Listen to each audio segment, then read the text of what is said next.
This is Newsfighters, where we fight the news so you don't have to. Hello, welcome to Newsfighters for today. It's Thursday, August 15th, 2019. I'm your host, Dylan Bain. Welcome to the very first medicated episode of Newsfighters. Apologies in advance to your ears as I'm fighting a sore throat. A jam-packed episode coming up later on. I interview comedian Greta Lee Jackson about the state of satire in Australia on the 1-year anniversary of the axing of the show we both worked on together, Tonightly with Tom Ballard. But first up, the tragic events that unfolded in Sydney on Tuesday. Tonight, terror comes to the heart of Sydney, a violent stabbing rampage. Yes, a horrible, tragic situation. We do not want to make light of the violence or the victims, especially while this is still being investigated.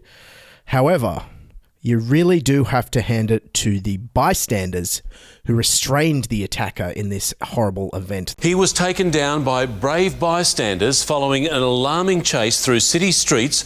Police have praised the heroism of a group of men who brought down a man with a knife following a stabbing in Sydney CBD. They used chairs and a milk crate to restrain him on the corner of Clarence and King Streets. And you've got to hand it to them for doing what all Aussies do in any stressful situation like this. They yell obscenities. You're a fucking piece of shit, you dog! You're a piece of shit. Yeah, listening to all that swearing, I couldn't tell if they were yelling at a violent potential terrorist or they were just at a footy game. Henry! You're a fucking wanker! You're a fat bastard! You're a fat bastard! You're shit! I mean, this is the kind of language I normally expect from The Bachelor. Disrespectful pig and dog. See you next Tuesday. And despite there being very little information about the attacker, Alan Jones knows what's to blame. In our day, we went to the movies to watch Bing Crosby and Doris Day.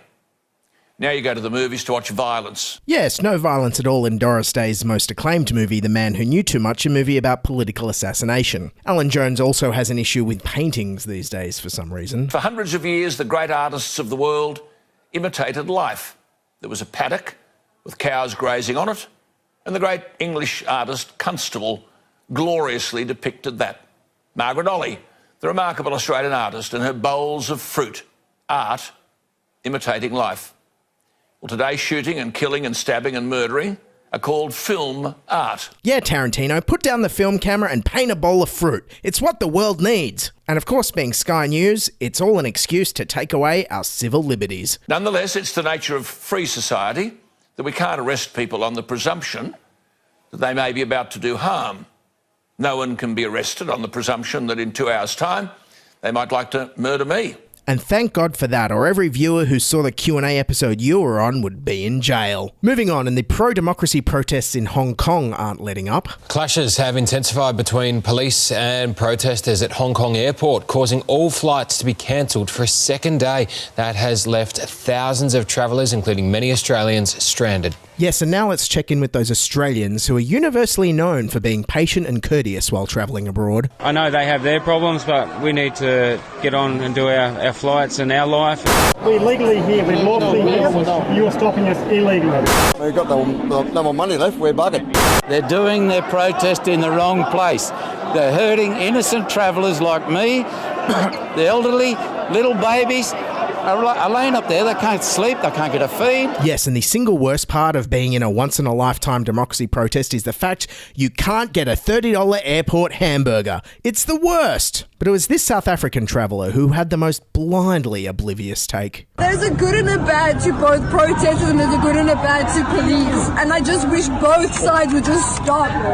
Like, I understand what they're fighting for and I appreciate what everybody's fighting for, but this is not what we're supposed to be like. We're supposed to be fighting together, not against each other. Yeah, you guys, you should be fighting together, not against each other.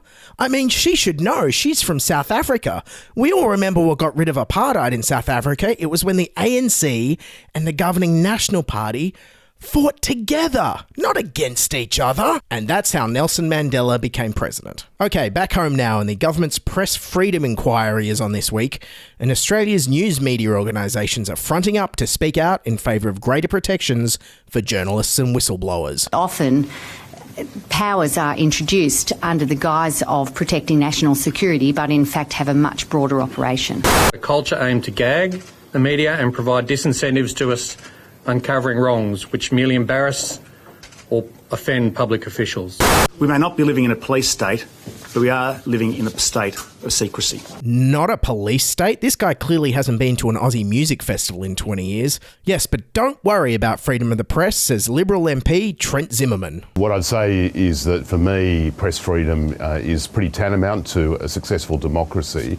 Obviously, journalists don't have a complete blank check in terms of what they write, and we have defamation laws and laws that relate to court proceedings and also national security. Yeah, of course you've got a free press, except when you can't write about those things or we'll raid your house and throw you in jail. Yes, even everyday people are starting to feel alarmed about the increasing feeling of a lack of press freedom in Australia, like this viewer on Q&A. Can a country which has no Bill of Rights or anti-corruption commission, where the federal police raid media offices and a journalist's home, and the government prosecutes whistleblowers, where public servants cannot even anonymously criticise government policy, where freedom of information requests are expensive, often delayed, denied or redacted, and with minimal parliamentary sitting days, be considered a modern liberal democracy? Or would it be better described as an authoritarian state? Liberal Infrastructure Minister Alan Tudge responded by basically saying, "How good's Australia?" I would encourage her to speak to some people who have come from authoritarian states and escaped those places and come to Australia and been able to have all the freedom and prosperity that you get in Australia. Yeah, lady, we're better than most places. We give our imprisoned whistleblowers tax cuts. Yeah, anyways, that response from Alan Tudge reminded me of an answer I heard on Vladimir Putin's annual call-in TV show this year. It's kind of like Russia's answer to Q&A, but it's way better in that it's only on once a year. Anyway, someone Skyped in and asked Putin about his new fake news law, which basically makes disrespecting the state illegal. And he asked whether you could still be critical of the government and authorities online. So where is the border between criticism and offensive speech? And Putin's response was this. The law does not refer to the criticism of power. No. The law is against any disrespect of the symbols of states. Take European countries, take Germany, you would end up in jail for several years. Yeah, so Putin basically said, how good is Russia? We're not as bad as Germany. So maybe Australia needs to stop with the whataboutism when it comes to our completely unenshrined human rights.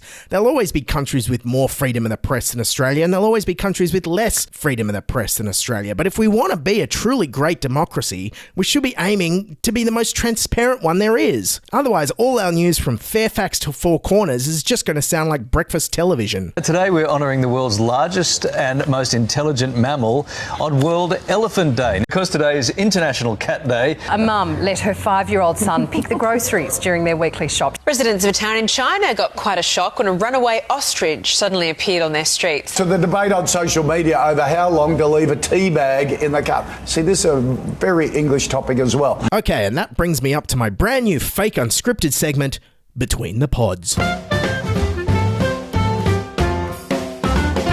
So while we're talking about media freedoms and stuff, I used to work on the ABC comedy TV show Tonightly with Tom Ballard that got axed a year ago this week. Yeah, it was pretty much the only comedy TV show to face political interference from sitting members of parliament since Bob Hawke crashed Con the Fruiterer's fruit shop on The Comedy Company. For those of you who don't remember, Tonightly was a controversial and often fearless nightly comedy show that wasn't afraid to ruffle feathers, point out hypocrisy and use the C word. Prime Minister Scott Morrison wasn't a fan. Oh, look, the ABC can be numpties every now and then.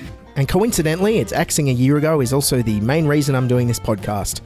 Got to feed my wacky clips addiction somehow. So to reflect on its legacy and the state of satire in Australia since its axing, and also to fill up half an episode really easily, I sat down with Tonightly correspondent Greta Lee Jackson backstage at Irrational Fear. Okay, I'm backstage at a wonderful Irrational Fear with Greta Lee Jackson, and we're talking about it's a year this week since Tonightly was axed, a show we both worked on. Yeah, since they announced the axing. I didn't realise that. Yes, so 1 year on, how's your year been? What have you been up to since Tonightly finished? I had 6 months off and off full-time work, and 2 of those months were kind of rough.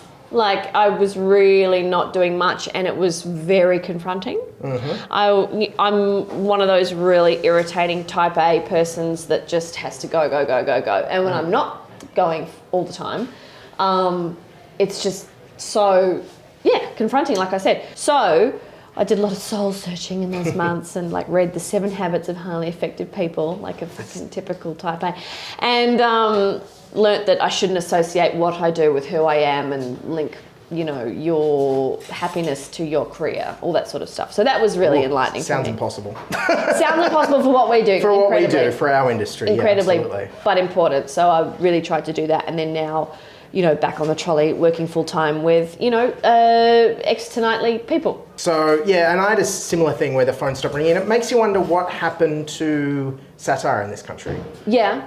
Did you feel that? Do you feel like with the election and with Nightly getting axed that satire's kind of dead now? I don't know. Or the ABC is not. It feels like they're scared of holding the government to account, maybe? Yeah, possibly. And I did raise that on the project.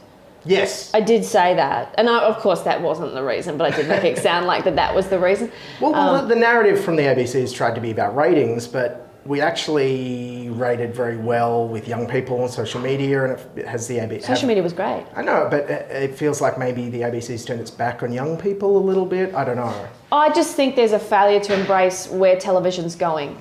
Exactly. With getting rid of Michelle Guthrie, who really did understand digital. She understood it completely.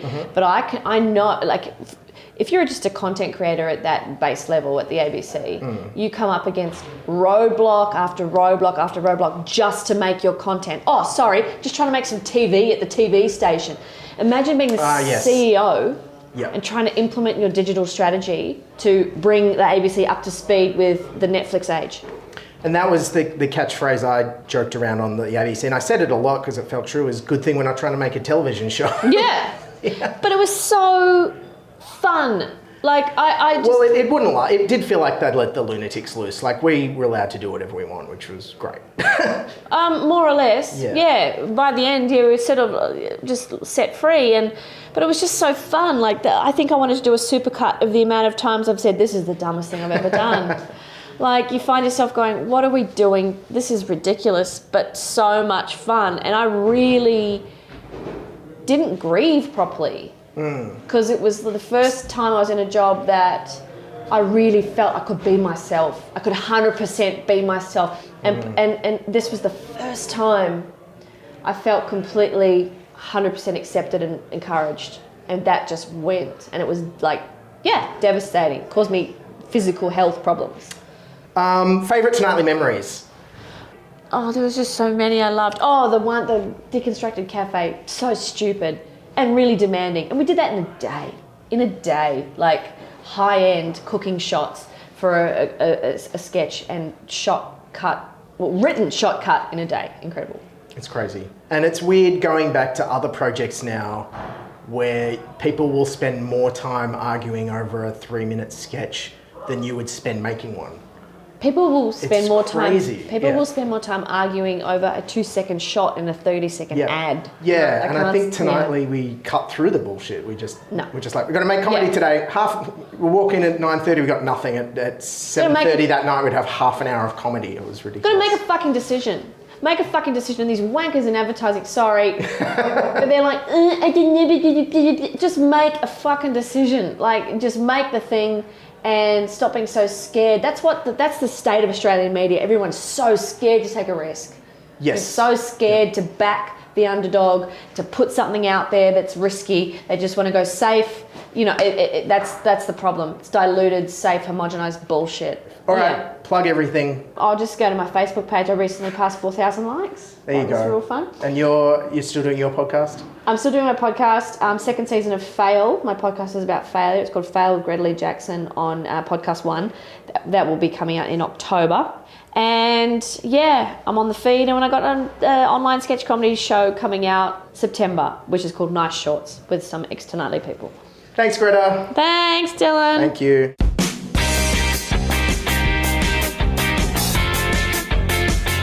Okay, folks, that's it for Newsfighters for this episode. It was presented and written by me, Dylan Bain, with thanks to my interviewee, Greta Lee Jackson. Anyways, we've got some exciting news on the horizon I can't talk about just yet, but stay subscribed, stay tuned, tell your friends, write us an iTunes review, and keep fighting, and bye for now. This is Newsfighters, where we fight the news so you don't have to.